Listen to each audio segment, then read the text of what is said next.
Technology ఎంత అడ్వాన్స్‌డ్‌గా ఎళ్తుందంటే, మీకు సింపుల్‌గా అర్థం అవ్వటానికి ఒక ఎగ్జాంపుల్ చెప్తాను నాగరాజు గారు. Okay sir. 'రోబో' మూవీ చూసాం. అందరూ అవును. చూసుంటారు. ఈవెన్ హ్మ్. ఇప్పుడు జనరేషన్ వాళ్ళు కూడా దాన్ని చూస్తున్నారు.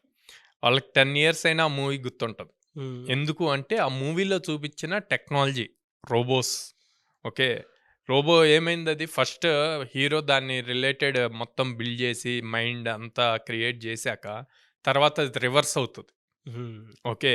ఈవెన్ ఇప్పుడు మనం మల్టిపుల్ ఫేజెస్‌లో గూడా రీసెంట్ జరిగిన వాటిల్లో గూడా మన హ్యూమన్ డెత్స్ తగ్గించాలి అని జెప్పి రోబోస్‌ని ఇంప్లిమెంట్ జేయాలి అన్న టాపిక్ బాగా నడిచింది. అవును. సో, అట్లాంటి టైంలో ఇవి యూజ్ అవుతాయి. కానీ ఎంత కేర్‌ఫుల్‌గా బిల్డ్ జేస్తున్నారు అన్నది ఇంపార్టెంట్. అలాంటి ప్లేసెస్‌లో జాబ్స్ ఎక్కువ పెరుగుతాయి. హ్మ్. ఎందుకంటే హ్యూమన్ ఇంటెలిజెన్స్ అన్నది చాలా ఇంపార్టెంట్. ఆ హ్యూమన్ ఇంటెలిజెన్స్ ఎంత పర్ఫెక్ట్‌గా ఇస్తేనే, ఆ రోబో ఇంటెలిజెన్స్ గూడా, ఏఐ ఇంటెలిజెన్స్ గూడా అంత ప్రాపర్‌గా వర్క్ అవుతది.